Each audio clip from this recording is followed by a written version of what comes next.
TDR అనేది ఒక big scam 100% ఇప్పుడు టీడీఆర్ సంబంధించినటువంటి కొన్ని ఉత్తర్వులు రావడం జరిగింది కదా. ఇదంతా ఏంటంటే 2 సంవత్సరాల నుంచి ఈ రేవంత్ అండ్ మాఫియా ఎవరుతున్నారో ఈ టీడీఆర్ సంబంధించిన అప్లికేషన్ దగ్గర పెట్టుకొని కొత్త స్కామ్ తెరలేపారు.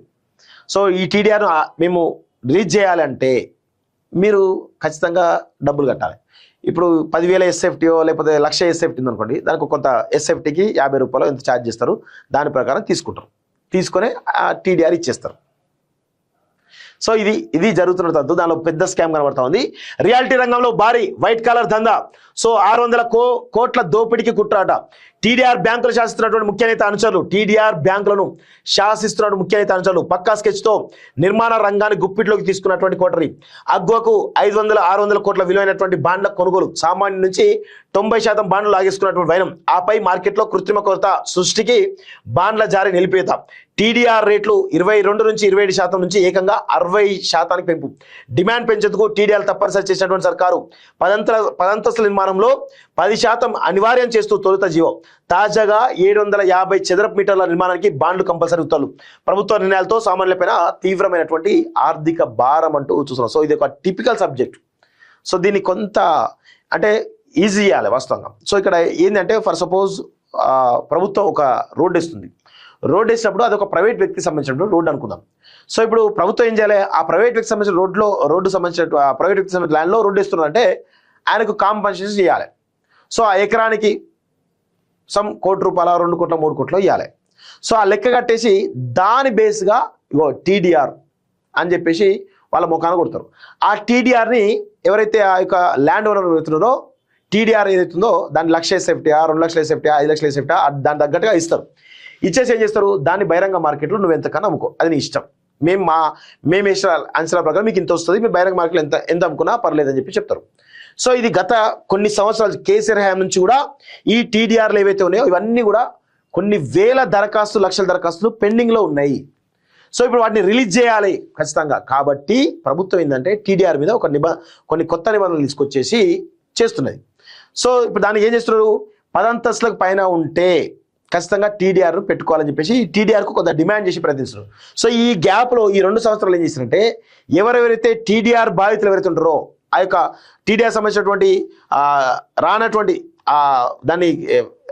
బాధితులు ఎవరైతే ఉంటారో వాళ్ళందరూ కూడా సీఎం రేవంత్ రెడ్డి సంబంధించినటువంటి మాఫియా దగ్గరికి పోవడం జరిగింది. సో వాళ్ళందరూ కూడా పెద్ద ఎత్తున ఆ అప్లికేషన్ దగ్గర పెట్టుకొని వాళ్ళతోటి అగ్రిమెంట్ రాయించుకొని పెట్టుకున్నారా మరి ఏం చేసుకోవడం తెలియదు. మొత్తానికైతే వాళ్ళ దగ్గర పెట్టుకున్నారు కొన్ని వేల లక్షలకు సంబంధించిన టీడీఆర్, లక్షల ఎస్ఎఫ్టీకి సంబంధించిన టీడీఆర్ ఇది.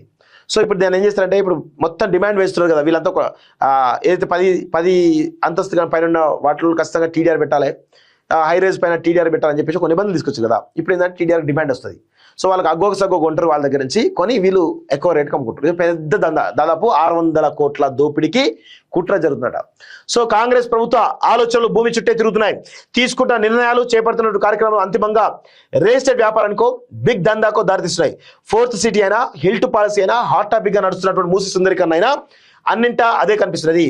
సో కాంగ్రెస్ ప్రభుత్వం కొలువుదీరినప్పటి నుంచి చేపట్టిన ప్రతి ప్రాజెక్ట్ వెనుక రియల్ ఎస్టేట్ కోణమే కొట్టొచ్చినట్టు కనిపిస్తున్నది. తాజాగా హైదరాబాద్ రియల్ ఎస్టేట్ రంగంలో అతిపెద్ద కుంభకోణానికి తెరలేసింది అనేటువంటి ఆరోపణలు వినిపిస్తున్నాయి. టీడీఆర్ ట్రాన్స్ఫరబుల్ డెవలప్మెంట్ రైట్స్ బాండ్లకు సంబంధించి ముఖ్య నేత అనుచరులు సూత్రధారులుగా నడిపిన ఈ బిగ్ దందాలో సర్కారే పాత్రధారి, సామాన్య కొనుగోలుదారులే సమిధలు. 3 దశల్లో స్కామ్ కు కామ్గా రంగం సిద్ధం చేసినట్టు తెలుస్తుంది. టీడీఆర్ లన్నీ అగ్గొక్కునే 22% ఉన్న వాటిని 60% పెంచుకో. మార్కెట్లో కొరత సృష్టించక ప్రతి నిర్మాణానికి బాండ్లను తప్పనిసరి చేస్తూ ప్రభుత్వం జీవో జారీ చేయడం కుంభకోణం వెనుక కుట్ర ఇదే. సో ఇదంతా కూడా నేను చెప్పినటువంటి విషయం కదా. సో ఇక్కడ టీడీఆర్ ఏదైతుందో ఫర్ సపోజ్ మరొక్కసారి క్లియర్గా మీకు ఎక్స్ప్లెయిన్ చేసే ప్రయత్నం చేస్తా. చాలా ఇంపార్టెంట్, చాలా పెద్ద స్కామ్ ఇది. సో ఇప్పుడు టీడీఆర్ గతంలో కేసీఆర్ హయాం నుంచి కూడా ఈ టీడీఆర్ బాండ్లు ఇస్తుంది. ఎవరిస్తారు బాండ్లు అంటే ఫర్ సపోజ్ ఒక ఎకరం పొలం నేను ప్రభుత్వం రోడ్ వేయడానికి నేను ఇవ్వడం జరిగింది. సో ప్రభుత్వం ఏం చేయాలి, నాకు కాంపెన్సేషన్ ఇవ్వాలి. ఈ కాంపెన్సేషన్ ఇవ్వకుండా ఈ కాంపెన్సేషన్ సంబంధించినటువంటి వాల్యూ ఏదైతుందో దాని ప్రకారం ఈ యొక్క టీడీఆర్ బాండ్స్ను మంజూరు చేస్తుంది. ఇప్పుడు ఈ టీడీఆర్ బాండ్స్ మంజూరు చేస్తుంది కానీ టీడీఆర్స్ రిలీజ్ చేయదు. సో ఇప్పుడు ఏంటి అంటే ఇప్పుడు ఈ ప్రభుత్వం వచ్చిన తర్వాత లక్షల టీడీఆర్లు పెండింగ్లో ఉన్నాయి, బాండ్లు టీడీఆర్ల బాండ్లకు సంబంధించి ఉన్నాయి. సో అవి రిలీజ్ చేయాలంటే ప్రభుత్వం ఏం చేసిందంటే ఈ టీడీఆర్లు ఎవరైతే లక్షల బాండ్లు ఎవరైతే ఉన్నారో వీళ్ళందరూ కూడా సంబంధించినటువంటి రేవంత్ అండ్ కో ఎవరైతే ఉన్నారో వీళ్ళని అప్రోచ్ అయ్యి వీళ్ళందరూ కలిసి మొత్తం బాండ్లను కూడా సేకరించారు, లక్షల బాండ్లను సేకరించారు. లక్షల బాండ్లు అంటే కోట్ల ఎస్ఎఫ్టీలో ఉంటుంది. సో ఇప్పుడు ఏం చేస్తున్నారు, ఈ రియల్ ఎస్టేట్ రంగంలో టీడీఆర్ తప్పనిసరి అని చెప్పి చేసారు. ఎందుకు 10 అంతస్తులకు సంబంధించినటువంటి భవంతి ఉందనుకో, దానిలో ఖచ్చితంగా 10% టీడీఆర్ ఖచ్చితంగా పెట్టాలని చెప్పేసి ఒక నిబంధన. సో ఇప్పుడు హై రైజ్ ఉంది, సో దానికి సంబంధించిన దానిలో నిబంధన ఇవన్నీ పెట్టడంతో టీడీఆర్కు అనుకోకుండా డిమాండ్ భారీగా రావడం జరిగింది. సో డిమాండ్ భారీగా వచ్చినటువంటి తరుణంలో సో ఇప్పుడు ఏం జరుగుతోంది, వీళ్ళు ఏం చేశారు, బాండ్లను 22% to 27% మధ్యలో కొన్నారు. సో దీన్ని 60% పైగా అమ్ముతున్నారు. అంటే ఎంత పెద్ద లాభం చూడండి, అంటే దాదాపు 600 కోట్ల దోపిడీకి రంగం సిద్ధం చేసినట్టుగా చాలా స్పష్టంగా అర్థమవుతుంది. సో ఇది ఒక టీడీఆర్ స్కామ్ అనేది చాలా స్పష్టంగా తెలుస్తోంది. సో డైవర్షన్ కోసమే లొట్టపీసు కేసు అంటూ ఎవరు పెన్షన్ను 6,000కు పెంచకుండా కాంగ్రెస్ ప్రభుత్వం తమను మోసం చేసిందని మంగళవారం అసెంబ్లీ వద్ద కేటీఆర్ కలిసి ఫిర్యాదు చేసినటువంటి దివ్యాంగులు అంటూ చూస్తాను. సో ఇది ఒక పరిస్థితి.